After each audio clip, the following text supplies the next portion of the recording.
comparar um óleo que você fez no seu fogão, na panela, com um óleo que foi feito na indústria, com todo um rigor de qualidade, né, de máquinas Aham. especializadas. Então, são dois óleos totalmente diferentes. Mas não é difícil, tecnicamente, fazer isso. Então, uma pessoa consegue fazer, só que não com a mesma qualidade de uma Entendi. indústria.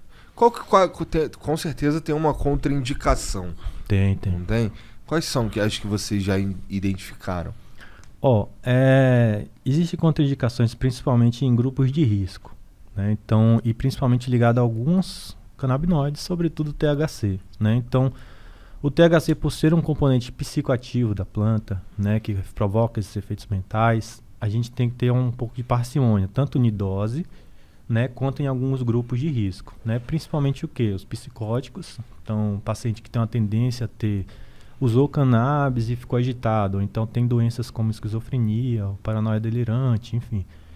Ele não é indicado que ele use o THC, porém ele pode usar o CBD, né? Então, por exemplo, gestantes também. É muito controverso ainda, tem muito pouca literatura para poder afirmar que é seguro o uso em gestante, né? Então, para a gente usar qualquer coisa em gestante e em criança, a gente precisa ter um respaldo de que realmente a coisa é segura. Então, gestante e criança você vai usar se realmente o benefício for muito superior ao possível risco, né? E que é rotineiro de acontecer. Então, eu tenho casos de gestantes que usam, de crianças, diversos casos que usam, entendeu? Mas não é geralmente a primeira opção que você vai tentar. Você vai tentar outras Criança, né? opções. Mas aí na criança eu imagino que seja o sem THC. Exato. Na criança, não é nem que é sem THC. Esse estudo, por exemplo, que eu citei no nosso, a gente vai usar THC, vai usar em criança. Só que a dose é muito baixa, entendeu? A dose é muito pequena.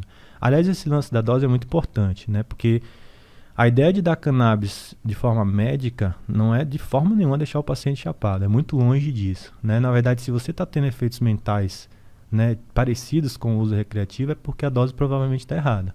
A gente tem que reduzir a dose. Então, a dose, ela é, na verdade, a menor dose eficaz possível, né? Então, você vai tentar trabalhar sempre com a dose que esteja funcionando, mas que não provoque nenhum tipo de efeito colateral. Então, nas crianças, né, só para finalizar o lance do grupo de risco, você vai pensar duas vezes, né, realmente preciso, já tentei outras coisas, qual é o tipo de canabinoide que eu vou utilizar, na gestante a mesma coisa, nos psicóticos a mesma coisa.